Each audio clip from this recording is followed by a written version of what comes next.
Good morning everyone. आप सभी का एक बार फिर से स्वागत है। आइए हम बात करने वाले हैं खोटा के एक महत्वपूर्ण सेट प्रैक्टिस को, जो कि प्रैक्टिस सेट होगा। ये इंटरमीडिएट स्तरीय परीक्षा 2017 का ये प्रश्न है और आप प्रश्न देख सकते हैं। यह हल प्रश्न है, 2017 का ये पूछा गया हल प्रश्न पत्र है। बता दें कि इसमें 100 पूरे प्रश्न होंगे, 100 आपके पूरे प्रश्न होंगे और इसमें हम स्पीड रिवीजन करेंगे। साथ ही साथ जहां हम लगेगा कि कुछ इसके अलावा भी बताने का, तो कोशिश करेंगे, हम बताने का प्रयास करेंगे और उम्मीद करेंगे कि ये सेशन आप सभी के लिए काफ़ी बेनिफिट होने वाला है।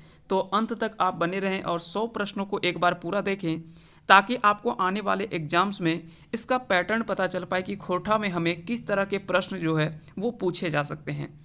तो चलिए एक एक करके हम शुरू करेंगे और अंत तक बने रहेंगे। 100 प्रश्नों को हम देखेंगे आज एक ही क्लास में। तो चलिए देखते हैं पहले सवाल की ओर। आज का पहला सवाल है कि कौन खोरठा नाटक लागे। तो इसमें से बताना कि खोरठा नाटक इनमें से कौन सा है। तो डाह, अजगर और चाबी काठी। तो आप सभी को पता है कि अगर जेएसएससी सीजीएल का अगर सिलेबस देखे होंगे, जेएसएससी सीजीएल का अगर सिलेबस देखे होंगे, तो उसमें ये तीनों नाटक जो है वो आपको पढ़ने के लिए दे रखा है। तो बता दें कि यह नाटक जो है वो तीनों नाटक के रूप में है। तो इसका सही आंसर होगा ऑप्शन डी, यानी इनमें से सभी। आगे चलते हैं, अगला सवाल है, हिमालय भारत एक सबले बोड़ पहाड़ है, इकर में हिमालय कौन संज्ञा है। तो सबसे पहले आपको समझना है कि हिमालय व्यक्तिवाचक संज्ञा और जातिवाचक संज्ञा, ये दो संज्ञा में काफ़ी लोगों को कन्फ्यूजन होता है। तो चलिए हम इस चीज़ को, कन्फ्यूजन को थोड़ा सा दूर करने का प्रयास करते हैं और उम्मीद करेंगे आज के बाद आपको व्यक्तिवाचक संज्ञा और जातिवाचक संज्ञा में कभी भी दिक्कत नहीं होगा। जैसे अगर आपसे पर्वत या पहाड़ की बात करें, पर्वत या तो फिर पहाड़ की बात करें, तो यह जो है वो क्या है, तो जातिवाचक संज्ञा है। बता दें कि यह क्या है, तो जातिवाचक संज्ञा है।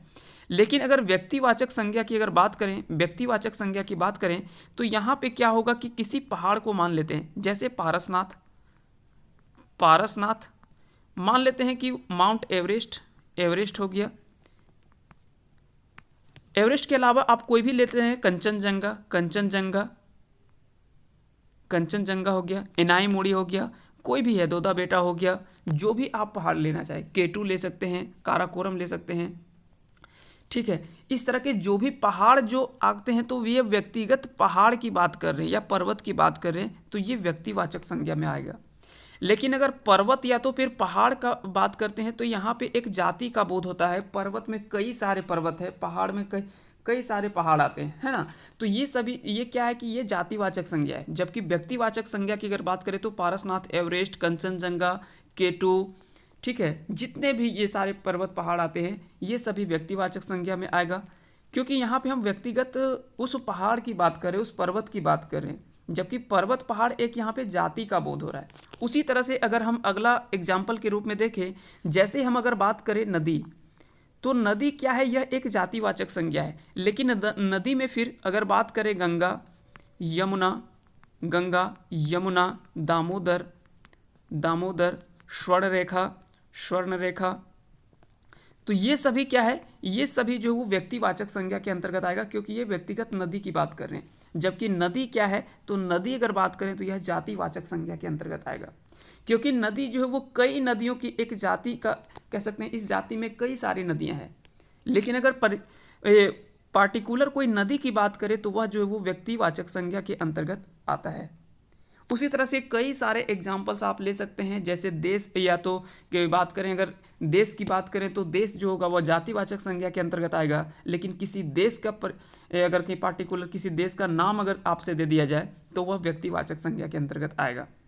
उसी तरह से अगर लड़का की बात करें, लड़का की बात करें, तो लड़का क्या है, तो यहाँ पे एक ये जातिवाचक संज्ञा है।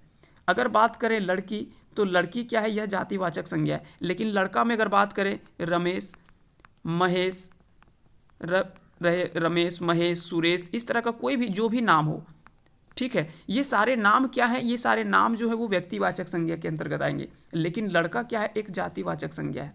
उसी तरह से लड़की में लड़की जो है वो क्या है, जातिवाचक संज्ञा है। लेकिन लड़की में जो भी नाम अगर आप बोलें, तो वो सारे नाम, जैसे कोई भी नाम आप ले सकते हैं इसमें से, तो वो सारे नाम जो है वो क्या आ जाएगा, तो ये आ जाएगा आपका व्यक्तिवाचक संज्ञा के अंतर्गत, जो नाम लेते हैं। कोई भी नाम आप ले सकते हैं, इसमें से जो भी लड़की का नाम होगा वो सारा व्यक्तिवाचक संज्ञा के अंतर्गत आएगा, लेकिन लड़की की अगर बात करें तो यह जातिवाचक संज्ञा में आएगा। तो उम्मीद करते हैं कि आज ये सभी चीज़ आप सभी को पसंद समझ में आ गया होगा कि व्यक्तिवाचक संज्ञा और जातिवाचक संज्ञा में क्या अंतर होता है। जब भी हम व्यक्तिवाचक संज्ञा की बात करें, किसी व्यक्तिगत की बात करता है तो वो क्या होगा, तो वो व्यक्तिगत अगर बात करें तो व्यक्तिवाचक संज्ञा होगा, लेकिन किसी जाति का बोध होता है यानी वहाँ पे बहुत सारा होगा, उसके अंतर कई सारे होंगे, तो वहाँ पे क्या है, जैसे अगर मान लेते हैं फल, तो फल क्या है, यह एक जातिवाचक संज्ञा है। लेकिन अगर बात करें सेव, तो सेव क्या है, यह जातिवाचक संज्ञा के व्यक्तिवाचक संज्ञा आएगा। और भी जितने भी फल अगर आप लें, दूसरा कोई भी ले लें, सेव हो गया, केला हो गया, संतरा हो गया, और भी ये सारे जितने भी फल में अगर लेंगे तो ये सारा क्या आ रहा है, व्यक्तिवाचक संज्ञा के अंतर्गत। अगर बात करें सब्जी, तो सब्जी क्या है आपका, ये जातिवाचक संज्ञा है, लेकिन सब्जी में अगर आप कोई सब्जी की बात करते हैं, आलू हो गया, गोभी हो गया, ये सारे क्या है, तो ये व्यक्तिवाचक संज्ञा है। आगे चलते हैं, तो इस तरह से इसका सही सवाल आप सभी को खुद आप दीजिए कि हिमालय जो है वो भारत के सबले बड़ पहाड़ है, इकर में हिमालय कौन संज्ञा है। तो हिमालय पर्वत की बात नहीं कर रहा है, यहाँ पे व्यक्तिगत हिमालय की बात कर रहा है, तो इस तरह से यह व्यक्तिवाचक संज्ञा और व्यक्तिवाचक संज्ञा को व्यक्तिवाचक संज्ञा कहते हैं, क्योंकि खोरठा में अलग तरीके से लिखा जाता है। तो इसका सही आंसर होगा ऑप्शन बी। अगला सवाल देख लेते हैं कि खोरठा खूंटी तितकी राय, खोरठा खूंटा तितकी राय जीवनी के लिखल हत। तो इसके बारे में आपसे पूछा जा रहा है कि इसकी जीवनी को किसके द्वारा लिखा गया है। तो आइए देखते हैं इसका सवाल जो है इसका सही आंसर क्या होगा। तो इसका राइट आंसर आपको बताना है, इसका राइट आंसर क्या होगा, इसका सही आंसर आपको बताना है कमेंट करके कि इसका सही आंसर क्या होगा। तो आइए देख लेते हैं इसके सही आंसर को। अगर इसकी सही आंसर की बात करें तो इसका हो जाएगा ऑप्शन, एक बार फिर से क्वेश्चन पढ़ लेते हैं, खोरठा खूंटा तितकी राय। तो इसका सही आंसर होगा ऑप्शन बी, यानी जिसाजुद्दीन अंसारी, जिसे सिराज के नाम से जाना जाता है। सिराज आप याद रखेंगे, ये ज़्यादा आपसे पूछा जाता है, हालांकि इसका पूरा नाम भी, इनका पूरा नाम भी आप याद रखेंगे। इस तरह से इसका सही आंसर होगा ऑप्शन बी। अगला सवाल है, इकर में कौन महाप्राण ध्वनि है। तो महाप्राण हमने पहले बात किया था, एक बात किया था प्राण और दूसरा था महाप्राण। प्राण की अगर जब भी बात करते हैं तो वो होता है, मान लेते हैं अगर किसी वर्णमाला में, जैसे अगर लिखते हैं क ख ग घ और अंगा, तो यहाँ पे 5 हम लिखते हैं, इसमें से दूसरा और चौथा, दूसरा और चौथा जो होता है, दूसरा और चौथा जो होता है ये किसके अंतर्गत आता है, तो दूसरा और चौथा जो होता है वो आता है आपका महाप्राण के अंतर्गत, जबकि पहला, तीसरा और फिर पांचवा ये आता है अल्प प्राण के अंतर्गत, अल्प प्राण के अंतर्गत आता है, अल्प प्राण के अंतर्गत आता है। तो पहला, तीसरा और पांचवा, जबकि दूसरा और चौथा जो होता है इसे महाप्राण की संज्ञा दी गई है। साथ ही साथ पहला और दूसरा जो होता है इसे अघोष कहा जाता है, पहला और दूसरा अघोष कहा जाता है, जबकि तीसरा, चौथा और पांचवा ये जो है वो घोष के नाम से जाना जाता है। तो इसे याद रखेंगे इन दोनों चीज़ को, और दोनों फैक्ट से काफ़ी बार सवाल जो है वो हूबहू आपसे पूछा जाएगा। तो यहाँ पे आप अगर यहाँ से देखें तो आपको खुद पता चल जाएगा कि ख और घ जो है ये दोनों जो है वो दूसरा और चौथा वर्ण है। इस तरह से इसका सही आंसर होगा ऑप्शन सी। आगे चलते हैं, अगला सवाल है कि खोरठा वर्णमाला कई गो स्वर वर्ण है। तो खोरठा वर्णमाला में कई गो ह्रस्व स्वर है। अब यहाँ से आपसे सिर्फ स्वर नहीं पूछा गया है, यहाँ से पूछा गया कि ह्रस्व स्वर कितने हैं। तो स्वरों की संख्या आप सभी को पता है कि खोरठा में कुल 8 स्वर देखने को मिलता है हमें। स्वरों में अगर लिखा जाए तो आप कुछ इस तरह से लिखेंगे, अ, अमिया अ, ह्रस्व ई, दीर्घ ई, ह्रस्व उ, दीर्घ उ। उसके बाद हम लिखते हैं ए, आय हम नहीं लिखते हैं खोरठा में क्योंकि इसका उच्चारण हम दूसरे रूप में करते हैं, इसको देखेंगे। उसके बाद है फिर ओ और आओ। तो आओ और आय ये दोनों का प्रयोग जो है वो खोरठा में नहीं होता है, इसका उच्चारण जो है वो दूसरे रूप में होता है, इसको भी हम देख लेंगे। मुख्य रूप से जो खोरठा में स्वर देखने को मिलता है ये 8 आपको मिलता है, अ, हमिया आ, ह्रस्व ई, दीर्घ ई, ह्रस्व उ, दीर्घ उ, ए और ओ। ये जो है वो 8 स्वरों की संख्या खोरठा में आपको देखने को मिलता है। अगर बात करें इसमें से कि अगर इसमें आप बात करें कि कौन कौन से जो है वो ह्रस्व है और कौन कौन से दीर्घ हैं, तो ह्रस्व की अगर बात करें तो अ, ह्रस्व ई और ह्रस्व उ, ये तीनों जो है वो ह्रस्व है। जबकि दीर्घों की संख्या अगर बात करें तो अमिया अ, दीर्घ ई, दीर्घ उ, ए और ओ, ये जो है वो 5 जो है वो दीर्घ स्वर के अंतर्गत आते हैं। तो 3 जो है वो ह्रस्व स्वर है और 5 जो है वो दीर्घ स्वर है, टोटल 8 हो गया। जबकि आय, आय जो है इसका उच्चारण जो होता है वो अई के रूप में होता है, अई के रूप में होता है, जैसे ऐनक, या तो और भी कई सारे, जैसे जैसा, अगर लिखते हैं हम जैसा, तो जैसा को खोरठा में जो लिखा जाता है वो लिखा जाता है ज ई समीह सा, जैसा, इस तरह से खोरठा में लिखा जाता है। उसी तरह से अगर बात करें खोरठा में, अगर हम बात करते हैं औरत, अगर कोई वर्ड लिखा हुआ है औरत, तो औ के जगह पे हम लिखते हैं इस तरह से अ उ र त, औरत, इस तरह से हम क्या है कि इसको पूरा लिखते हैं।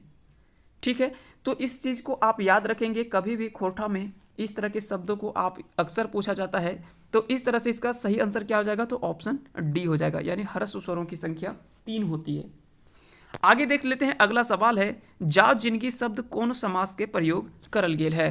तो जाव जिंदगी अगर बात करें तो यह जो है अव्ययी भाव समास के अंतर्गत आता है, अव्ययी भाव समास के अंतर्गत आता है। समास को हम जब पढ़ेंगे तो वहाँ पे हम देखेंगे, किसे हम द्वंद्व समास कहते हैं, किसे हम द्विगु समास कहते हैं, किसे हम कर्मधारय कहते हैं, किसे हम तत्पुरुष समास कहते हैं, किसे अव्ययी भाव समास कहते हैं। वो सभी चीज़ों को हम, जितने भी भेद हैं और समास किसे कहते हैं, उन सभी चीज़ों को हम देखेंगे।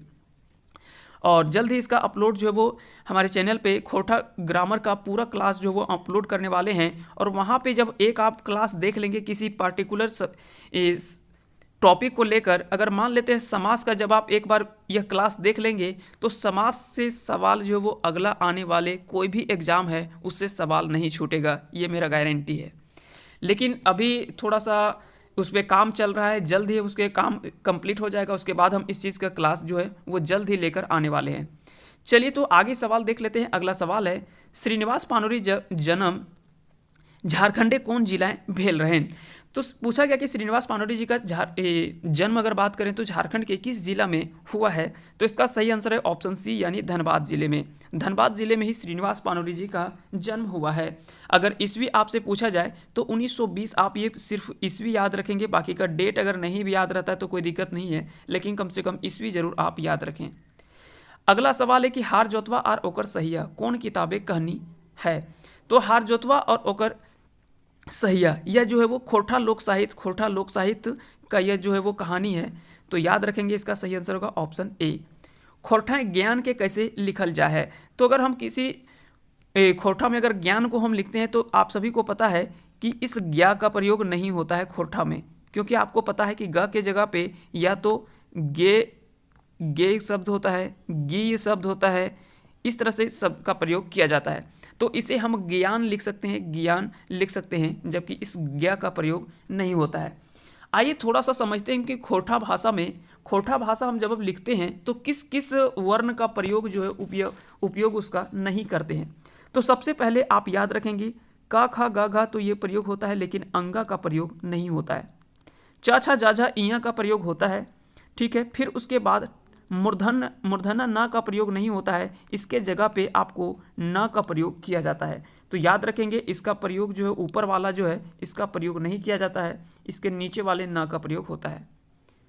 फिर अगर हम बात करते हैं, आगे अगर बढ़ते हैं, तो जैसे अगर बात करेंगे तो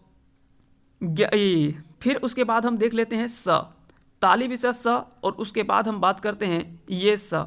ये दोनों स के बदले में एक स का प्रयोग हम करते हैं और वो है ये स। तो याद रखेंगे, इन दोनों स का प्रयोग जो है वो खोरठा में नहीं किया जाता है, ये चीज़ आप याद रखेंगे। फिर उसी तरह से अगर बात करें ज्ञ, त्र, छंजोगी छ, इसका प्रयोग जो है वो नहीं होता है खोरठा में। इन सभी चीज़ों को आप याद रखेंगे। ज्ञ के जगह में हमने बता दिया गी होता है। त्र को हम क्या है कि त और र इस तरह से लिख सकते हैं, त और र इस तरह का प्रयोग करते हैं। जैसे क्षेत्र अगर लिखना चाहे, अगर कोई क्षेत्र लिखता है तो सबसे पहले तो छंजोगी छ का प्रयोग हम नहीं करते हैं। छंजोगी छ के जगह पे हम इसको ये छ का प्रयोग करते हैं, और त्र को हम त और र, क्षेत्र हम लिख सकते हैं। उसी तरह से और भी कोई शब्द लिखा होगा तो उसको हम क्या है कि त और र में प्रयोग करके उसको त्र को लिखेंगे। छंजोगी छ को या तो ख लिखा जाता है, या तो ख लिखा जाता है, या तो फिर छ लिखा जाता है। इस तरह से आपको याद रखना है, या तो कई बार आपको आधा च और छ इस तरह से भी आपको देखने को मिलता है। आगे चलते हैं, अगला सवाल है, गाछ ले फल गिरल गाछ ले फल गिरल हिया कौन कारक है, तो यहाँ पे अपादान कारक की बात कर रहा है, क्योंकि जब भी किसी बता दें कि किसी से ये अलगाव की स्थिति हो, यानी यहाँ से वो अलगाव हो रहा है यानी दूर जा रहा है, तो यहाँ पे क्या है कि ऐसे में क्या होगा, यहाँ पे अपादान कारक की बात हो रही है। यहाँ पे क्या होगा, अपादान कारक की बात होती है। जब एक दूसरे से अलगाव की स्थिति देखने को मिलता है, जैसे गाछ ले फल गिरल यानी पेड़ से जब फल गिर रहा है तो वो क्या कि फल से जो है वो वृक्ष से अलग हो चुका है, तो वैसे को हम क्या कहते हैं, अपादान कारक कहते हैं, है ना। आगे चलते हैं। जब भी शब्द में कहीं ने शब्द का प्रयोग होता है तो वहाँ पे कर्ता कारक की बात होता है। जहाँ पे को का बात होता है तो वहाँ पे कर्ता की बात करते हैं। कर्ता ने कर्म को करण से, जहाँ पे से का बात आता है तो वहाँ पे करण कारक की बात करते हैं। ये सब हम बात करेंगे जब हम कारक पढ़ेंगे, उसके कारक के 8 भेद के बारे में हम जब पढ़ेंगे तो वहाँ पे हम पूरे डिटेल से सभी चीज़ों को देखेंगे। अगला सवाल है, एक देवनागरी वर्णमाला कौन तालव्य ध्वनि कर खोठा व्यवहार नख है। तो खोठा में व्यवहार में अगर बात करें तो आप सभी को पता है कि अभी हमने बात किया ताली विशेष स का प्रयोग जो है वो खोठा में नहीं किया जाता है, इसके जगह पे हम इस स का प्रयोग करते हैं। साथ ही साथ इसका भी प्रयोग जो है वो खोठा में नहीं होता है, केवल खोठा में इस स का प्रयोग होता है, आप याद रखेंगे, ठीक है। तो केवल धन स का प्रयोग होता है, ताली विशेष स और मूर्धन स ये दोनों स का प्रयोग जो है वो नहीं होता है, तो याद रखेंगे सिर्फ खोठा में इस स का प्रयोग होता है। अगला सवाल है कि त वर्ण का उच्चारण मुंह के कौन भाग से हब है। तो अगर आपको ये चीज़ नहीं पता है तो आप इस तरह से एक बार लिख करके देख लें, या तो अपने मन में पढ़ लें, ट ठ ड ढ मूर्धन्य। जैसे आप मूर्धन्य की बात करेंगे यत्ल, मतलब आपको पता चल जाएगा कि यह मूर्धन्य वर्ण सभी हैं। तो यह ट वर्ग जो होता है वो किससे संबंधित है, मूर्धन्य से उसका उच्चारण होता है। लेकिन जैसे आप लिखेंगे त थ द ध दंतना, तो जैसे इसको बोलते हैं दंतना, यानी यह दंत से इसका उच्चारण होता है, इसीलिए इसे हम दंतना कहते हैं। अगर आपको नहीं समझ में आता है तो इस तरह आप मन में ही पढ़ करके देख लेंगे तो आपको आसानी से याद रहेगा। अगर बात करें प फ, तो ये सभी जो है वो ओष्ठ से इसका उच्चारण होता है। प फ ब भ म ये सभी जो है वो ओष्ठ से उच्चारण होने वाले कह सकते हैं कि वर्ग है। तो प वर्ग का जितना भी होता है वह ओष्ठ से उच्चारण होता है।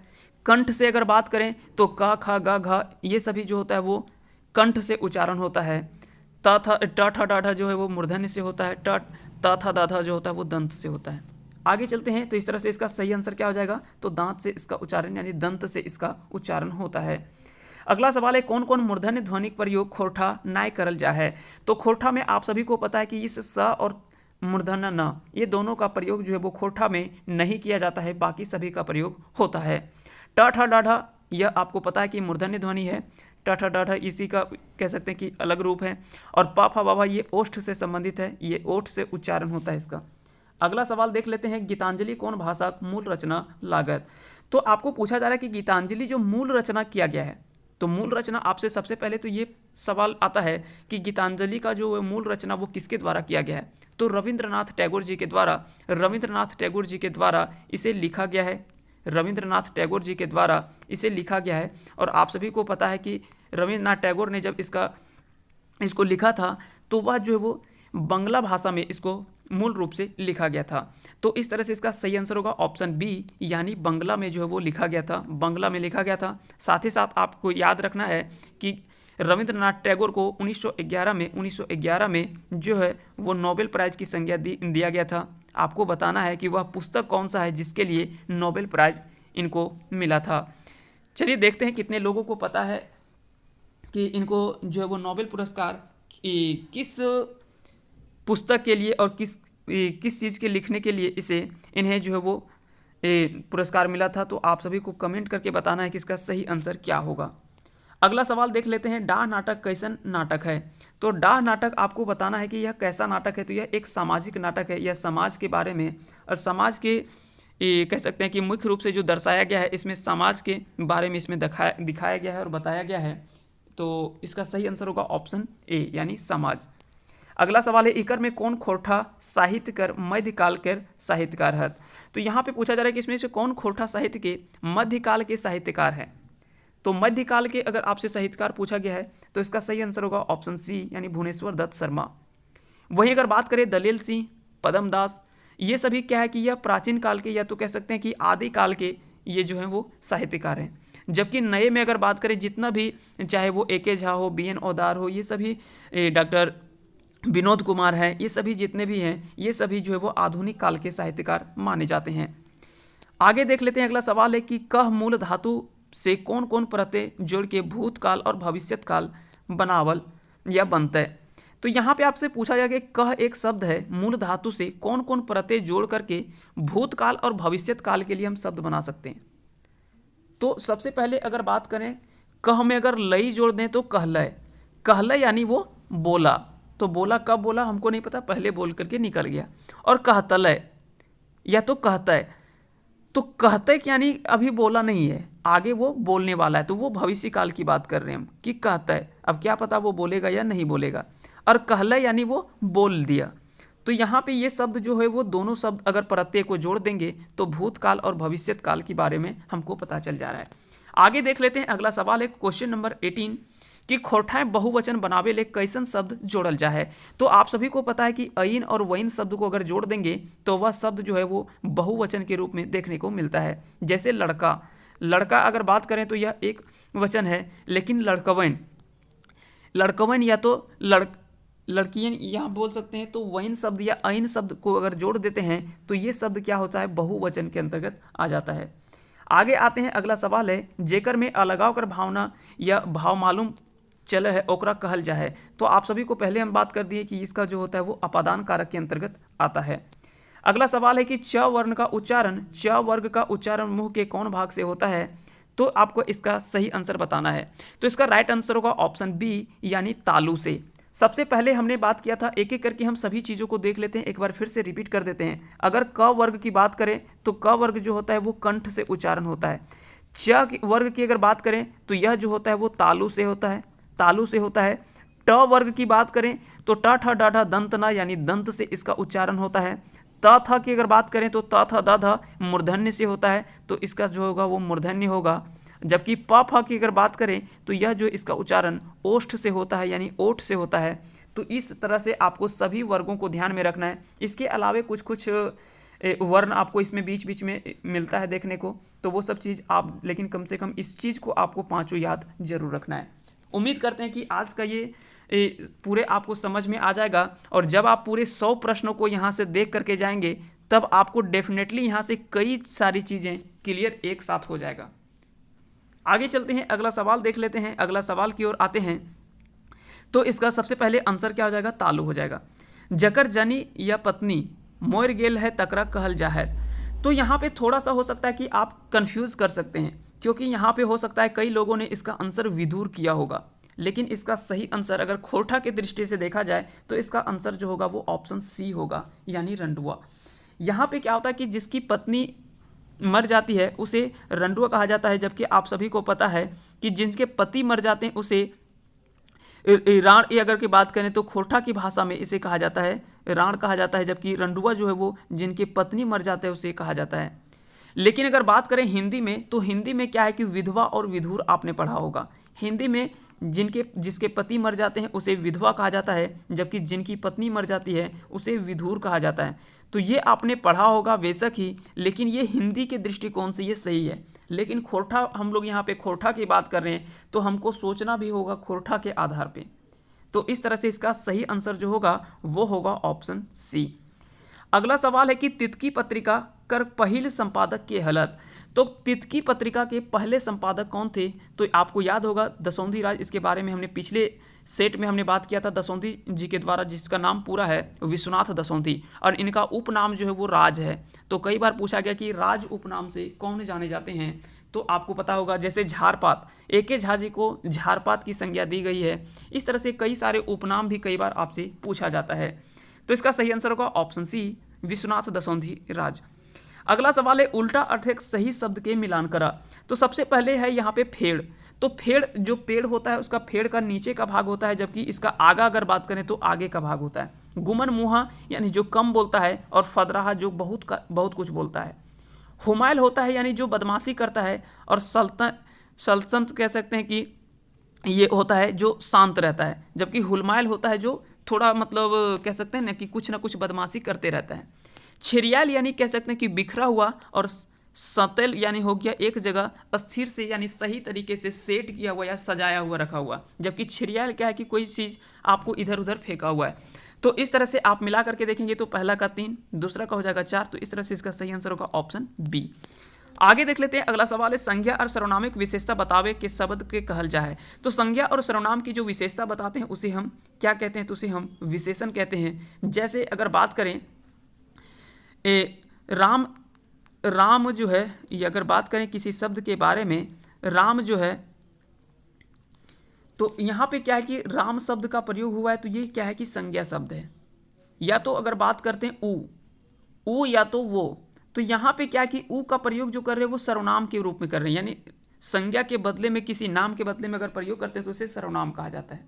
ठीक है, राम खाना खा रहा है, ये सिंपल चीज़ है। लेकिन राम अगर बोलें कि तेजी से खा रहा है, तो राम जो है वो तेजी से खा रहा है, तो यहाँ पे तेजी से क्या बोल रहे हैं, ये हमको विशेषता बतला रहा है कि खा तो रहा है लेकिन वो क्या कर रहा है, तेजी से खा रहा है, तो ये विशेषता बतला रहा है। ठीक है, तो ये आपको याद रखना है। राम दौड़ रहा है लेकिन तेजी से दौड़ रहा है या धीरे धीरे दौड़ रहा है, तो ये पे क्या होगा, ये सब जो है वो विशेषता बतलाता है। बाकी का क्रिया, ये खाना पीना, दौड़ना, रोना सोना, ये सभी क्या है, ये तो सभी क्रिया का पार्ट है, ये सभी क्रिया का पार्ट है जो हम बात कर रहे हैं। जब नाम आएगा तो वो संज्ञा के अंतर्गत आएगा, लेकिन नाम के बदले में अगर किसी कह सकते हैं कि बोध की बात करता है ऊ, या तो इस तरह से किसी शब्द का प्रयोग होता है, तो वो जो होगा वो सर्वनाम के अंतर्गत आएगा। किसी की विशेषता बतलाता है, यानी वह खा रहा है तो वो खाना तो क्रिया होगा, लेकिन अगर तेजी से खा रहा है या धीरे धीरे खा रहा है तो वह जो है वो विशेषण यानी विशेषता बतला रहा है। आगे चलते हैं, अगला सवाल देख लेते हैं। तो इस तरह से इसका सही आंसर होगा ऑप्शन डी यानी विशेषण। अगला सवाल है कि लोटा पानी शब्द कौन समास के प्रयोग हेल है। तो जब भी आप बीच में हाइफन शब्द का प्रयोग देखते हैं तो इसको आप सभी को पता होगा कि यह जो वो द्वंद्व समास के अंतर्गत आता है। लोटा पानी, इस तरह से कई बार आपको इस तरह के सवाल पूछे जाते हैं कि माता पिता, यह जो शब्द जो है वह किस तरह का शब्द है, तो यह द्वंद्व समास के अंतर्गत आता है। और भी जिस तरह का बीच में हाइफन शब्द का प्रयोग होता है वह हमेशा द्वंद्व समास के अंतर्गत, लेकिन कई बार थोड़ा सा एक दो ऐसे प्रश्न है जो इसका अपवाद भी है, तो उसके बारे में हम बात करेंगे। जबकि अगर बात करें द्विगु समास की, तो जैसे चौराहा, दुबटिया, चौराहा, दुबटिया, ये सभी जो है वो द्विगु समास के अंतर्गत आता है। जहाँ पे पहले एक संख्या का बोध होता है उसे हम द्विगु समास के अंतर्गत रखते हैं। बाकी का कर्मधारय, अव्ययी भाव, ये सभी हम तत्पुरुष, ये सभी समास के बारे में हम आगे बात करेंगे। आगे चलते हैं, अगला सवाल है इकर में कौन शब्द जातिवाचक संज्ञा नाय है। तो यहाँ पे आपसे पूछा जा रहा है कि इनमें से कौन सा एक संज्ञा जो है वो जातिवाचक संज्ञा नहीं है। तो मनुष्य जो है वो जातिवाचक संज्ञा के अंतर्गत आता है। सुंदर भी जो है ये भी आ जाएगा जातिवाचक संज्ञा। गीदड़ जो है ये भी जातिवाचक संज्ञा के अंतर्गत आएगा, क्योंकि गीदड़ में कई सारे बच्चे आएंगे, लड़की हो सकता है, लड़का हो सकता है, कोई नाम हो सकता है। मनुष्य में बहुत सारे मनुष्य का नाम हो सकता है, जबकि रामगढ़ आप सभी को पता है कि यह एक व्यक्तिगत स्थान के बारे में जिक्र कर रहा है, तो यह जो है वो व्यक्तिवाचक संज्ञा की बात कर रहा है, ना कि यह जातिवाचक संज्ञा है। इस तरह से इसका सही आंसर होगा ऑप्शन डी, यह जो है वो व्यक्तिवाचक संज्ञा है, ना कि जातिवाचक संज्ञा। आगे चलते हैं, अगला सवाल है इकर में कौन दसोंधी जी की रचना नायला गए। तो पता होगा अजगर और भगजोगनी, ये दोनों जो है, ये तो दोनों जो है वो इनकी रचना है, जबकि पराश्चित अगर बात करें, पराश्चित जो है यह रचना जो है इनका नहीं है। इस तरह से इसका सही आंसर होगा option C. Doctor A K. Jha ji का जन्म कहिया भेल हलन। तो आप सभी को पता है कि 20 जून 1939 को डॉक्टर ए.के. झा जी का जन्म हुआ है, तो याद रखेंगे इसका सही आंसर होगा 20 जून 1939 को। खोटा संधि कई को भेद हवो है, तो एकोना, इसका सही आंसर होगा ऑप्शन डी यानी एकोना। अगला सवाल देख लेते हैं, प्रत्यय के प्रयोग शब्दे कहाँ कहल जाए है। तो प्रत्यय का प्रयोग आप सभी को पता है कि शब्द के पीछे में इसका प्रत्यय का प्रयोग होता है, जबकि उपसर्ग का प्रयोग शब्द के पहले में होता है, उपसर्ग का प्रयोग। आदर शब्द का विशेषण बतावा। आदर शब्द का विशेषण जो होगा वो आदरणीय हो जाएगा, आदरणीय हो जाएगा इसका सही आंसर। अगला सवाल देख लेते हैं, मेघदूत के खोटा अनुवाद के कर लेहत। तो मेघदूत के खोटा अनुवाद आप सभी को पूछा जा रहा है, तो आइए थोड़ा सा दो रचना के बारे में हम बात करेंगे। ये दोनों आपसे काफ़ी बार हो सकता है कि कन्फ्यूजन भी थोड़ा सा हो गया होगा। दो रचना की बात करते हैं, एक तो है मेघदूत। तो सबसे पहले अगर बात करें, इसका मूल रचना जो लिखा गया है वह जो वो लिखा गया है कालिदास के द्वारा। कालिदास के द्वारा जो है वो इसकी मूल रचना लिखा गया है। कालिदास के द्वारा मूल रचना इसका जो लिखा गया था वो संस्कृत भाषा में लिखा गया था। याद रखेंगे, इसे संस्कृत भाषा में मूल रूप से लिखा गया था, लेकिन इसका जो खोरठा में अनुवाद किया गया था वह श्रीनिवास पानुरी जी के द्वारा इसका खोरठा में अनुवाद किया गया है। वहीं एक रचना अभी हमने बात किया थोड़ी देर पहले, वो था गीतांजलि। उसके पहले हमने थोड़ा सा बात किया था गीतांजलि। तो गीतांजलि रचना जो है यह मूल रूप से इसको लिखा गया है टैगोर जी के द्वारा, रविंद्रनाथ टैगोर जी के द्वारा, और यह जो लिखा गया है वो बंगला में लिखा गया है। यह जो लिखा गया है वो बंगला में लिखा गया है। लेकिन अगर बात करें इसकी जो खोरठा में जो कह सकते हैं कि खोरठा में जो लिखा गया है, खोरठा में अनुवाद किया गया है, वो किसके द्वारा? तो मनमोहन पाठक के द्वारा। मनमोहन पाठक के द्वारा इसका जो है वो अनुवाद किया गया है। मनमोहन पाठक के द्वारा इसका खोरठा में अनुवाद किया गया है। ये दोनों रचना के बारे में आपसे घुमा फिरा करके ये 6 टाइप से सवाल बन सकता है। सबसे पहले अगर बात करें मेघदूत, तो मेघदूत के मूल रचनाकार कौन है? तो कालिदास। इसको किस भाषा में लिखा गया था? तो संस्कृत में। इसका खोरठा में अनुवाद कौन किया? श्रीनिवास पानुरी जी के द्वारा। गीतांजलि की मूल रचना किसके द्वारा किया गया? टैगोर जी के द्वारा। किस भाषा में? तो बंगला में। इसका खोरठा अनुवाद कौन किए? तो मनमोहन पाठक के द्वारा। इस तरह से आपसे 6 या 8 टाइप से सवाल इन दोनों को मिला करके बन सकता है। उम्मीद करते हैं कि ये आप सभी को पसंद आया होगा। अगर पसंद आया होगा तो वीडियो को एक बार आप थोड़ा सा हमारे मेहनत के लिए या तो समझे, अगर आपको समझ में आ रहा है और सही लगा तो थोड़ा सा एक बार लाइक तो आप ज़रूर कर सकते हैं। इस वीडियो को लाइक करने का मकसद है ताकि हमें ये पता चले कि हम मेहनत कर रहे हैं, वो मेहनत किस हद तक मेरा सफल हो रहा है। अगर हाँ, हो सकता है कि अगर आपको पसंद नहीं आए तो बेशक आप लाइक ना करें, ताकि हमको पता चलेगा, हो सकता है कि इससे आगे अब जब हम आए तो उससे भी ज़्यादा हम मेहनत करके आएँ। आगे चलते हैं, अगले सवाल को देख लेते हैं कि आंखें धूरा दिए। आंखें धूरा दिए यानी धोखा देना। धोखा देना इसका सही आंसर होगा। स्वतंत्र रूप से बोलल जाए वाला वर्ण के कहल जाए। तो आप सभी को पता है कि जो स्वतंत्र रूप से बोली जाने वाली भाषा होती है, उस वर्ण होता है, उसे स्वर वर्ण के रूप में जाना जाता है, स्वर्ण वर्ण। और अगर बात करें खोरठा में स्वरों की संख्या, तो कुल स्वरों की संख्या 8 होता है, जबकि व्यंजन की संख्या अगर बात करें तो 35 होता है। ह्रस्व स्वर अगर आपसे पूछा जाए तो 3 होता है, प्लस दीर्घ स्वर की संख्या 5 होता है। तो ये भी दोनों आपको याद रखना है। ह्रस्व स्वर 3, दीर्घ स्वर 5, टोटल स्वरों की संख्या 8। टोटल व्यंजन की संख्या अगर पूछे तो 35 होता है। टोटल हालांकि 31 होता है, लेकिन प्लस 4 इसमें एक्स्ट्रा जोड़ा गया है। वो 4 कौन कौन सा होता है ये आपको पता होगा। आधा लह, आधा मह, रह, इस तरह के सब जो है वो 4 जो वो जोड़ा गया है, और इसको मिला करके टोटल जो है वो खोरठा में व्यंजनों की संख्या 35 जो वो माना गया है। कई साहित्यकार इसे 31 ही मानते हैं, कई साहित्यकार इसमें 35 मानते हैं, लेकिन 35 जो है वो इसमें ज़्यादातर साहित्यकारों का मानना है कि व्यंजनों की संख्या खोरठा में 35 होगा। आगे चलते हैं, अगला सवाल देख लेते हैं कि क्रिया का मूल रूप के कहल जाए तो इसे धातु कहा जाता है। क्रिया के मूल रूप को धातु कहा जाता है। दूध दिए वाली गाय खोरठाएं कहल जाए तो आपको पता होगा लघर गाय। लघर गाय, लघर गाय कहा जाता है जो दूध देने वाली गाय है। खोरठा गद्य लिखे की शुरुआत साहित्यकर कौन विधा से भेल है? तो आप सभी को पता है कि खोरठा गद्य की लिखने की जो शुरुआत हुई थी, ये परंपरा मुख्य रूप से नाटक से शुरू हुआ है। नाटक गद्य से हुआ है। नाटक इसका सही आंसर हो जाएगा। तो इसका राइट आंसर क्या हो जाएगा? ऑप्शन ए इसका सही आंसर होगा। आगे चलते हैं, अगला सवाल देख लेते हैं। इसमें से अगला सवाल की बात करेंगे। अगला सवाल इसमें आ गया कि आँख रहते काना। कई बार आपने ये पढ़ा भी होगा और सुना भी होगा। तो कई बार होता है कि जो पढ़े लिखे लोग होते हैं और उल्टा सीधा या तो मूर्ख की जैसे बात करते हैं, तो उसी को कहा जाता है पढ़ल लिखल बोका। क्योंकि जब आप सब कुछ समझ बूझ रहे हैं उसके बावजूद भी अगर गलत तरीके की बात करते हैं तो वो उसे कहा जाता है पढ़ल लिखल बोका, या तो कह सकते हैं कि आंख रहते काना। यानी मान लीजिए आपके पास आंख है फिर भी किसी चीज़ को आप नज़रअंदाज कर रहे हैं, तो उसी को हम इस मुहावरा के रूप में, और मुहावरा को आपको पता है कि खोरठा में आहना कहा जाता है। खोरठा में मुहावरा को आहना की संज्ञा दी गई है। आहना के नाम से हम खोरठा को जानते हैं। तो कई बार पूछा गया कि आहना जो है वो किसे या तो मुहावरा को खोरठा में क्या कहा जाता है, तो इसे आहना कहा जाता है। तो उम्मीद करते हैं कि ये सभी आप सभी को समझ में आ गया होगा। और साथ ही साथ अगर आपसे पूछा जाए पटतैर, एक होता है पटतैर। पटतैर जो होता है ये लोकोक्ति को कहा जाता है। पटतैर जो होता है ये इसे लोकोक्ति को कहा जाता है। तो कई बार आपसे पूछा जाता है कि मुहावरा और लोकोक्ति को, तो मुहावरा को आहना कहा जाता है, जबकि पटतैर जो है ये लोकोक्ति को कहा जाता है। ये दोनों आप याद रखेंगे। अगला सवाल है हेठे लिखल कौन मूर्धन्य व्यंजन है? तो मूर्धन्य यानी आपने पढ़ लिया होगा कि कौन सा है, तो ट ठ ड ढ मूर्धन्य। तो ड ढ देख लीजिए कहाँ पे है, तो ट वर्ग के अंतर्गत जो आता है वो मूर्धन्य के अंतर्गत आता है। इसका सही आंसर होगा ऑप्शन बी। मरद शब्द के स्त्रीलिंग बतावा, तो मरद शब्द का स्त्रीलिंग हो जाएगा जनी। वर्ण कर व्यवस्थित समूह के कहल जा है, यानी वर्णों के व्यवस्थित समूह को हम क्या कहते हैं।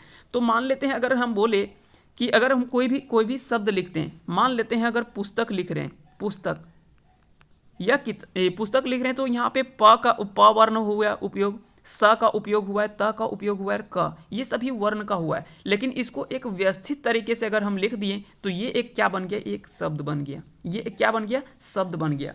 तो वर्णों के व्यवस्थित समूह को हम क्या कहते हैं, तो उसे हम शब्द कहते हैं। तो इसको खोरठा में शब्द लिखा जाता है, क्योंकि आधा ब यहाँ पे नहीं है। जैसे शब्द खोरठा में इस तरह से लिखा जाता है, आपको पता है हिंदी में शब्द इस तरह से लिखा जाता है, लेकिन इस स को हम खोरठा में नहीं लिखते हैं, इसलिए इसके जगह पे ये स का प्रयोग होता है।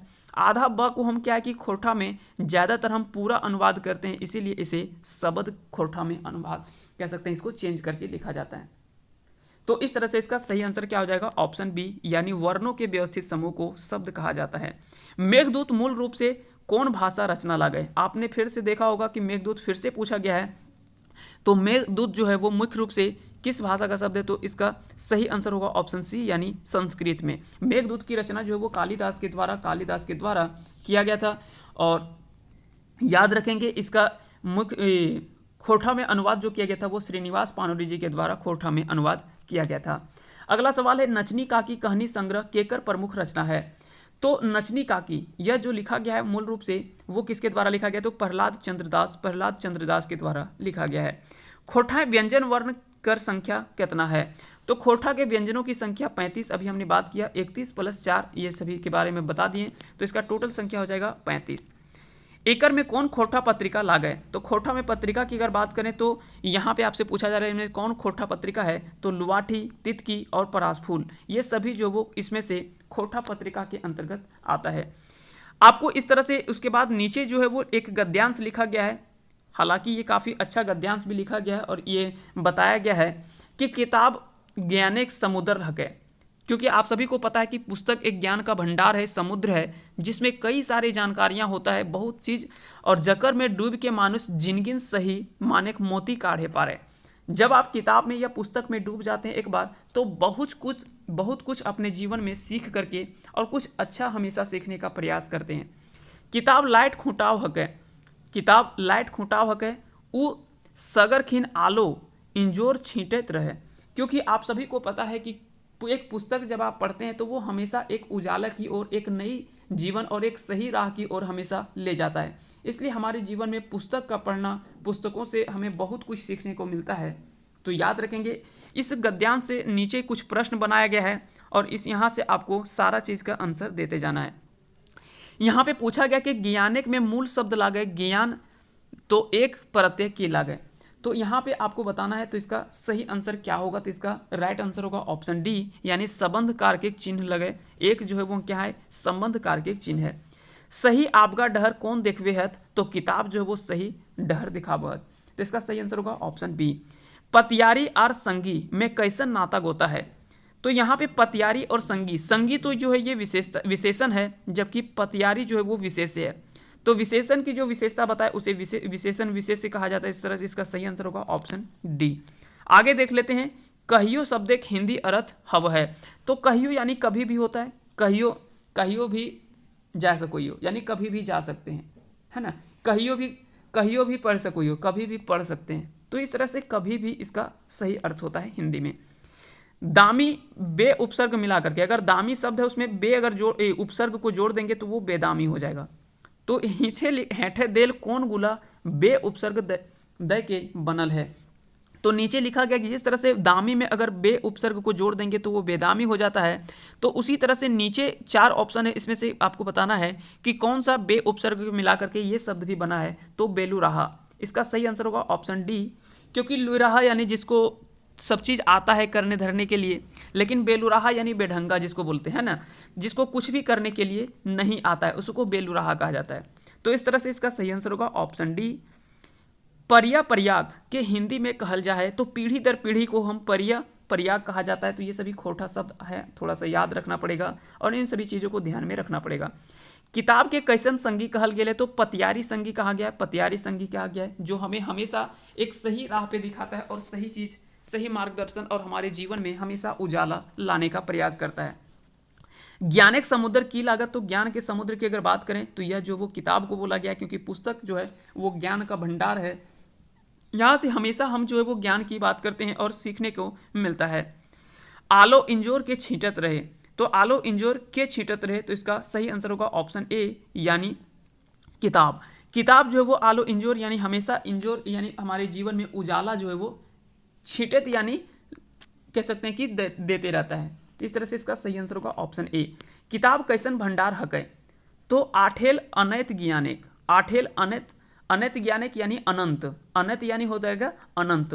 तो यह क्या है कि ज्ञान का कोई सीमा नहीं है। किताब में जब आप पढ़ते हैं तो ज्ञान की अनंत सीमाएं होती है और इसकी कोई सीमा नहीं है, अनंत ज्ञान हमें मिल सकता है। किताब ऐसा एक भंडार है, इसीलिए इसे समुद्र का भंडार कहा गया और ये हमारे जीवन में हमेशा एक उजाला लाता रहता है। अगला सवाल है, खोटा साहित्यकार कौन साहित्य के उपनाम झारपात, झारपात उपनाम से कौन जाना जाता है, तो डॉक्टर ए के झा। और आपको याद रखना होगा कि डॉक्टर ए के झा जी का पूरा नाम जो है वो डॉक्टर अजीत कुमार झा है, अजीत कुमार झा है इनका पूरा नाम। जबकि बी एन ओहदार जी का पूरा नाम जो है वो भोगनाथ ओहदार है। ये भी आप याद रखेंगे, कई बार आपसे पूछा गया है कि बी एन ओहदार जी का पूरा नाम जो है वो क्या है, तो भोगनाथ ओहदार के नाम से जाना जाता है। जबकि बी ए के झा को अजीत कुमार झा के नाम से जाना जाता है, अजीत कुमार झा के नाम से, उपनाम से याद रखेंगे। ये नाम आपको दोनों याद रखना है। अगला सवाल देख लेते हैं, खोटा केंद्रीय क्षेत्र ककरा मानल गेल है, तो खोटा का क्षेत्रीय रूप जो माना गया है वो पेटरवार और कसमार, पेटरवार और कसमार जो है वो ये माना गया है, खोटा का केंद्रीय क्षेत्र माना गया है। यानी किसी का ये पूरा क्षेत्र है इसका केंद्र बिंदु यानी बीचों बीच जो है उसी को माना गया। तो खोटा का केंद्र जो माना गया, केंद्र बिंदु, वो पेटरवार और कसमार क्षेत्र को माना गया है। खोटा क्षेत्रीय रूप देशवाली कहाँ बोलल जा है, तो देशवाली ये कह सकते हैं कि खोटा का क्षेत्रीय रूप है। और खोटा का क्षेत्रीय रूप मुख्य रूप से हम लोग 6 पढ़े हैं, 6 खोटा क्षेत्रीय रूप पढ़े हैं। इसमें से अलग अलग क्षेत्रीय रूप की बात करते हैं, चाहे वो देशवाली की बात करते हैं, संथाल परगनिया की बात करते हैं, और भी कई सारे अलग अलग क्षेत्र की बात करते हैं। उस चीज़ को हम देखेंगे। गोलवारी की बात करते हैं। तो अगर बात करें खोटा क्षेत्रीय रूप देशवाली के दिया पलामू और गढ़वा क्षेत्र में, यानी मुख्य रूप से पलामू प्रमंडल में जो है वो देशवाली खोटा का क्षेत्रीय रूप देखने को मिलता है। इस तरह से इसका सही आंसर होगा ऑप्शन बी। आगे चलते हैं, अगला सवाल देख लेते हैं, ई पद के उचित शीर्षक की हते, तो यहाँ पे क्या कि मुख्य रूप से उस पद को ही नहीं शामिल किया गया है। थोड़ा सा यहाँ पे प्रश्न में एरर है, इसलिए यहाँ से कोई आंसर उस तरह से हम अंदाज अपने मन से कुछ नहीं कर सकते। इसलिए इस सवाल को थोड़ा सा आप स्टार करके रख लीजिएगा, इस सवाल का आंसर थोड़ा सा नहीं दिया गया है। बाकी आगे देख लेते हैं, झारखंडी खोटा भाषा में एकर मध्य कौन रूपे मान्यता देल गेल है, तो खोटा को आपको पता है कि द्वितीय राजभाषा के रूप में, झारखंड की द्वितीय राजभाषा के रूप में खोटा को रखा गया है। जबकि मुख्य भाषा के रूप में हिंदी हम मानते हैं, जबकि द्वितीय राजभाषा में ये सभी भाषाएं आती है। खोटा नाटक पराश्रित केकर रचना लगे, तो पराश्रित का अगर पूछा जाए कि पराश्रित जो है वो किसकी रचना है, तो खोटा का पराश्रित का रचनाकार जो है वो मनपूरन गोस्वामी, मनपूरन गोस्वामी इसका राइट आंसर होगा ऑप्शन डी। खैट खैट शब्देक मांझे ई की हकै, खैट खैट शब्देक मांझे ई की हकै, तो यहाँ पे खैट जैसे आप लिख रहे होंगे ख ई ट, तो यहाँ पे क्या कि ये मध्य में दिख रहा है, इसीलिए इसे मध्य स्वरागम कहते हैं। आदि स्वरागम यानी किसी के ऊपर में आता है, जैसे अनहोनी या तो फिर अनादर, अनादर अगर लिखते हैं तो यहाँ पे अ जो है वो क्या है, आदि स्वरगामी है, स्वरागम है। अंत स्वरागम क्या हो गया, पढ़लय, जैसे हम लिख लिए पढ़लय, तो यहाँ पे क्या है कि पढ़लय यानी ई जो है वो लास्ट में यानी अंत में ये जो स्वर का प्रयोग होता है, अंत में स्वर का प्रयोग होता है उसे अंत स्वरागम कहा जाता है। जो मध्य में प्रयोग होता है उसे मध्य स्वरागम कहा जाता है, और जो शुरुआत में होता है उसे क्या कहा जाता है, तो उसे आदि स्वरागम कहा जाता है। आगे चलते हैं, अगला सवाल देख लेते हैं, तो इसका सही आंसर होगा ऑप्शन ए यानी मध्य। सदानी परिवार कर भाषा केकरा कहल गेले, तो ये मुख्य रूप से सदान समुदाय की भाषा को ही सदानी परिवार के भाषा बोला गया है। हेठे लिखल डॉक्टर ए के झा के रचना नाय लागे, तो काकर नामे लिखब गीत, कविता पुराण और शेर सगरठ, इसमें से अगर आपसे पूछा जाए कि इसमें से कौन सा रचना जो है वो नहीं लिखा गया है डॉक्टर ए के झा जी के द्वारा, तो इसका आंसर होगा ऑप्शन ए, काकर नामे लिखब गीत, यह जो है वो ए के झा के द्वारा नहीं लिखा गया है। अगला सवाल है कि खोटा आधुनिक काल की शुरुआत कहिया मानल गेल है। तो खोटा के टोटल काल ही अगर हम आपसे पूछा जाए तो सबसे पहले आपका शुरू होता है प्राचीन काल। प्राचीन काल अगर बात करें तो यह लगभग जो है वो 1750 से लेकर के 1900 के काल को, ये काल के बीच के टाइम पीरियड को प्राचीन काल माना जाता है, प्राचीन काल विभाजन माना जाता है। मध्य काल विभाजन अगर बात करें तो यह जो है 1900 से लेकर 1950 तक, 1900 से लेकर 1950 तक का काल जो है वो मध्यकाल माना जाता है खोटा का। जबकि आधुनिक काल अगर बात करें तो आधुनिक काल जो है, आधुनिक काल की अगर बात करें तो 1950 के बाद, 1950 के बाद अब तक का जो भी टाइम पीरियड है 1950 से लेकर अब तक का जो काल पीरियड है वो हम खोटा को मुख्य रूप से इन 3 भागों में बांट देते हैं, प्राचीन, मध्य और आधुनिक। ये तीनों भागों में बटा हुआ है। इस चीज़ को आपको पूछा जा सकता है। साथ ही साथ प्राचीन साहित्यकार, मध्यकालीन साहित्यकार और आधुनिक साहित्यकार, ये भी आपसे खोटा में पूछा जा सकता है। तो आगे हम जब पूरे डिटेल से जब हम भाषा और साहित्य के बारे में पढ़ेंगे तो इन सभी चीज़ों को हम डिटेल से पूरा देखेंगे। अभी हम सबसे पहले सवाल इसलिए देख रहे हैं प्रीवियस ईयर का, ताकि हमको यहाँ से ये पता चल सके कि किस किस तरह के सवाल जो वो हमसे खोटा में पूछा जा सकता है। इसलिए जितने भी प्रीवियस ईयर के क्वेश्चन सेट हैं उन सभी सेट को हम एक बार लाने का प्रयास किए हैं, और इससे पहले भी हम कई सेट को डाल चुके हैं। अगर आप नहीं देखे हैं तो उन सभी चीज़ों को आप देख सकते हैं। जैसे झारखंड एसआई का सेट हो गया, झारखंड सीजीएल या सचिवालय का जो एग्जाम हुआ था उसका प्रश्न जो है वो उसको सेट को डाल चुके हैं, झारखंड एसआई का हो गया। साथ ही साथ इंटर स्तरीय जो पंचायत सचिव का सेट था उसको हम डाल चुके हैं। तो इस तरह से जो भी सेट प्रीवियस ईयर का है वो सभी सेट हम डाल चुके हैं। अगर आप नहीं देखें तो वहाँ देख सकते हैं। साथ ही साथ जेटेट के द्वारा पूछा गया 2016 का जेटेट का सवाल पूछा गया है, वो भी हम जल्द ही अपलोड करने वाले हैं इस वीडियो पे। 1 to 5 और 6 to 8 का जो भी सवाल पूछा गया है खोटा में, उन सभी चीज़ों को भी हम जल्द ही देखने वाले हैं। आगे चलते हैं। मौसमी वैज्ञानिक नामे खोटा कौन साहित्यकार जानल जा है। तो एक सवाल शायद यहाँ पे छूटा है। हाँ, खोटा प्रकृति से बहरायल भाषा है, ई ककर मत है। तो खोटा जो वो प्रकृति से निकला हुआ है, तो यह कृष्णचंद्र आला जी के द्वारा कहा गया है। कृष्णचंद्र आला के द्वारा बोला गया कि खोटा जो मुख्य रूप से प्रकृति से निकली हुई भाषा के रूप में माना जाता है। तो ये कहा गया है कृष्णचंद्र आला के द्वारा। मौसम वैज्ञानिक नामे खोटा कौन साहित्यकार प्रसिद्ध है।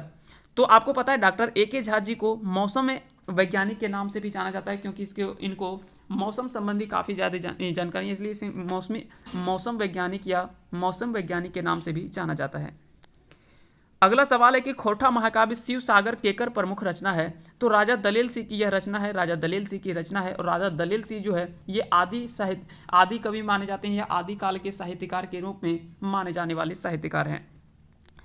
छोटा उपन्यास डहरेक दावेदार इसकी रचना जो है वो किसके द्वारा किया गया है, ये आपसे पूछा गया है। तो इसका सही आंसर होगा महेंद्रनाथ गोस्वामी के द्वारा ही यह उपन्यास डहरेक दावेदार लिखा गया है।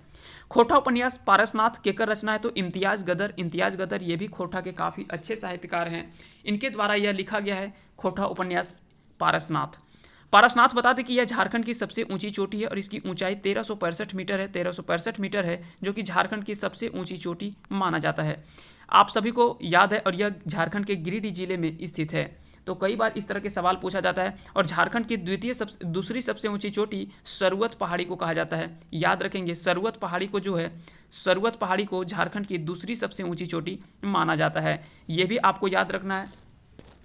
आगे चलते हैं। और यह गढ़वा एगरा क्षेत्र में जो है वो देखने को मिलता है मुख्य रूप से। छोलल बात वाक्य छोलल की ला गए। तो यहाँ पे छोलल बात यानी किसी से हम बात कर रहे हैं, तो वो एक क्रिया कर रहे हैं, किसी से हम बातचीत कर रहे हैं। लेकिन अगर बात करें कि छोलल यानी कह सकते हैं कि सही मुख्य रूप से या तो सटीक बात कर रहे हैं, तो यह एक विशेषता बता रहा है ना। यह एक विशेषता बता रहा है कि जो भी बात कर रहे हैं तो वो हो गया विशेषण हो गया। यहाँ पे आदि काले खोटा साहित्य कर प्रवृत्ति कैसन रहे। भक्ति भावना तो मुख्य रूप से पहले जो है वो ज़्यादातर आदिकाल के जितने भी साहित्य था वो भक्ति की ओर ज़्यादा आकर्षित था। तो इस तरह से इसका सही आंसर होगा ऑप्शन ए। बंगला भाषा प्रसिद्ध रचना गीतांजलि के खोटा अनुवाद कर लिए है। तो देख लीजिए, इससे पहले हमने इन दोनों चीज़ों को हमने क्लियर कर दिया था। एक तो गीतांजलि और दूसरा जो भी रचना था उसके बारे में, इन दोनों को रचना को हमने बता दिया था। एक था रचना मेघदूत और दूसरा था गीतांजलि। ये दोनों को हमने क्लियर कर दिया था। मेघदूत को किसने लिखा था, तो कालिदास, या संस्कृत में लिखा था। और ये मेघदूत का जो खोटा में अनुवाद किया गया था वो श्रीनिवास पानुरी जी के द्वारा। गीतांजलि को मुख्य रूप से लिखा गया किसके द्वारा, तो यह टैगोर जी के द्वारा लिखा गया, रविन्द्रनाथ टैगोर के द्वारा, और यह मुख्य रूप से बांग्ला में लिखा गया था। और इसकी खोटा में अनुवाद जो किया गया वो मनमोहन पाठक के द्वारा खोटा में अनुवाद किया गया है। तो याद रखेंगे इसका सही आंसर होगा ऑप्शन सी यानी मनमोहन पाठक। खोटा भाषाक पहिल छपल उपन्यास केकरा मानल गेल है, तो खोटा का पहला उपन्यास जो वो जिंदगी टोह जो वो खोटा भाषा का पहला उपन्यास माना गया है। कई बार सवाल जो वो हूबहू सवाल पूछा गया है और काफ़ी ज़्यादा रिपीटेड सवाल है। इन सभी चीज़ों को, चाहे वो पहली पत्रिका की बात करें, पहला उपन्यास की बात करें, पहला नाटक की बात करें, ये सभी जो वो जरूर पूछा जाता है। खोटा आधुनिक काल के साहित्यकार के सही मिलान करा, तो यहाँ पे क्या है कि खोटा आधुनिक काल के जितने भी साहित्यकार हैं उनके बारे में पूछा जा रहा है। तो यहाँ पे क्या है कि आधुनिक काल के बारे में पूछा गया है। तो इस तरह से इसका सही आंसर होगा ऑप्शन सी यानी Srinivas Panuri, doctor A K. Jha, doctor BN. Audar, doctor Vinod Kumar, ये सभी जो है वो सभी क्या है कि आधुनिक काल के साहित्यकार हैं। जबकि दलेल सिंह, पदम दास, ये सभी क्या है, ये आदि कवि के रचनाकार हैं। आदि कवि यानी कह सकते हैं कि प्राचीन काल के कवि साहित्यकार माने जाते हैं। दलील सिंह, पदम दास और भी कई सारे साहित्यकार हैं, उन सभी के बारे में बात करेंगे। खोटा भाषा जन्म कौन राजघराने मानल जा है, तो इसका सही आंसर होगा ऑप्शन बी यानी रामगढ़ राजा के द्वारा ही, या तो रामगढ़ राजघराने से ही जो वो खोटा भाषा का जन्म जो है वो माना जाता है। इकर में गलत जोड़ा का मिलान करें, इसमें से बताना है कि इनमें से कौन सा जो है वो गलत जोड़ा है। तो श्रीनिवास पानुरी बाल किरण ये सही है, डॉक्टर ए.के. झा कविता पुराण, ये दोनों आप याद रखेंगे, कई बार कंफ्यूजन होता है। बाल किरण लिखा गया है वो श्रीनिवास पानुरी जी के द्वारा, जबकि कविता पुराण जो लिखा गया वो डॉक्टर ए.के. झा के द्वारा। राजा दलेल सिंह काव्य मंजरी ये गलत है, ये जो है वो नहीं लिखा गया इस तरह से, इसका सही आंसर होगा ऑप्शन सी। और मनमोहन पाठक गीतांजलि की ये लिखा गया है, तो इस तरह से इसका सही आंसर होगा ऑप्शन सी यानी राजा दलेल सिंह जो है वो काव्य मंजरी को नहीं लिखा है, बाकी का सभी सही मिलान है। खोटा साहित्य के आधुनिक काल के रचनाकार के हत, तो खोटा के आधुनिक काल के रचनाकार आपसे पूछा जा रहा है, तो BN. Audar, AK. Jha, doctor Vinod Kumar, ये सभी जो हो जाएगा इसका सही आंसर होगा। लुवाठी पत्रिका कहाँ से प्रकाशित हुआ है, तो लुवाठी पत्रिका आपसे पूछा गया कि यह जो है वो कहाँ से प्रकाशित हुआ है, तो इसका सही आंसर है ऑप्शन ए यानी बोकारो से। बोकारो इसका सही आंसर हो जाएगा। लुगा शब्द का हिंदी में अर्थ क्या होता है, तो कपड़ा को लुगा कहा जाता है खोटा में।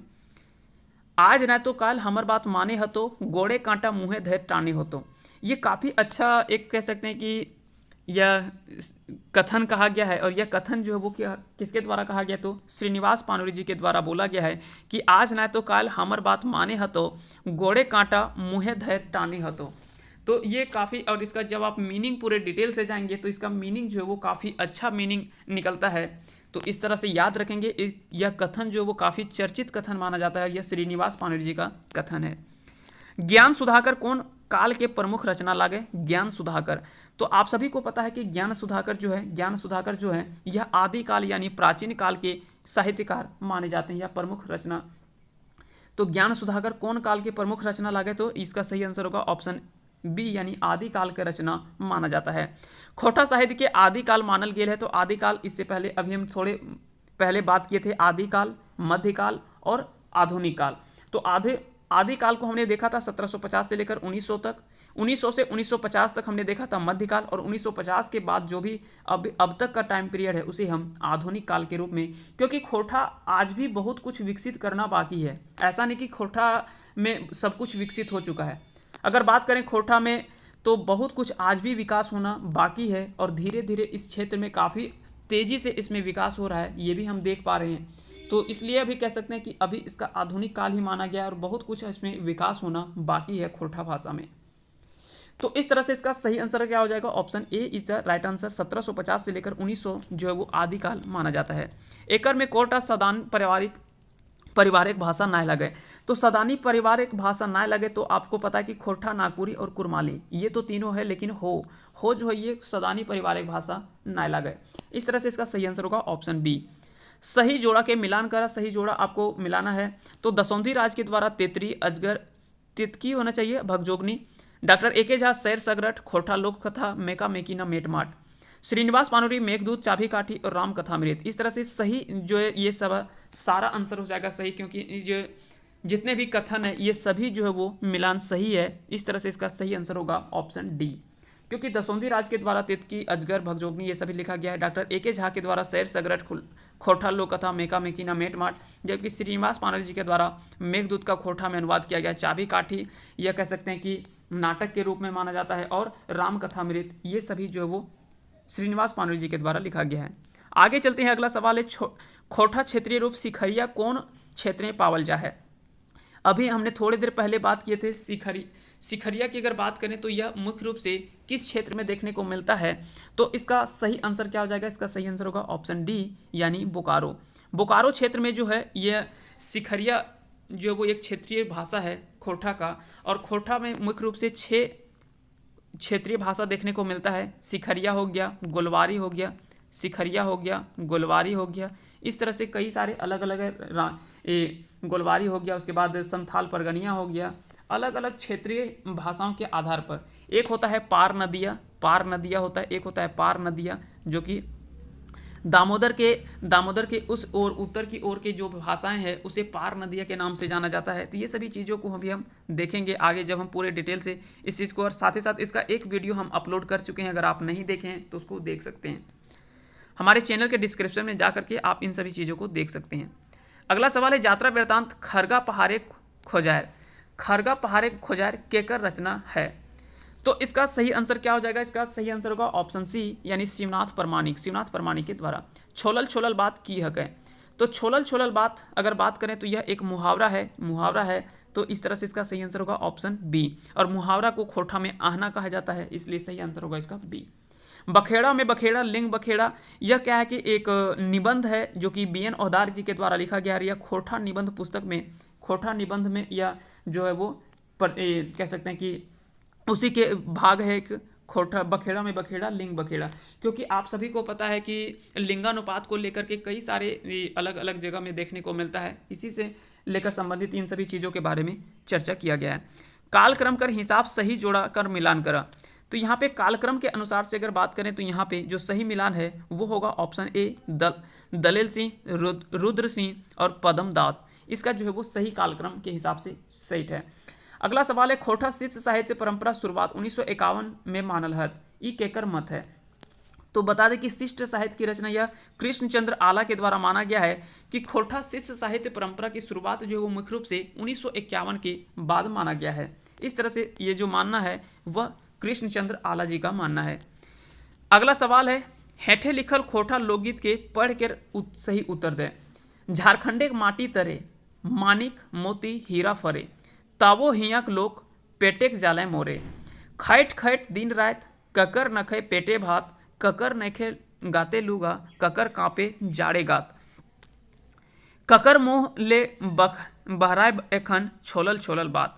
यह सबसे पहले अभी हमने बात किया था कि यह बात जो है यह एक काफ़ी ज़्यादा अच्छा चीज़ लिखा गया, अगर जब आप इसका हिंदी में अनुवाद करेंगे तो बहुत अच्छा चीज़ लेकर निकलता है, क्योंकि आप सभी को पता है कि झारखंड की धरती जो है, झारखंड की धरती जो वो खनिजों के कह सकते हैं कि रत्नगर्भा के नाम से, या रत्नगर्भा के नाम से जाना जाने वाला क्षेत्र है, रत्नगर्भा के नाम से जाना जाता है यह धरती खोटा।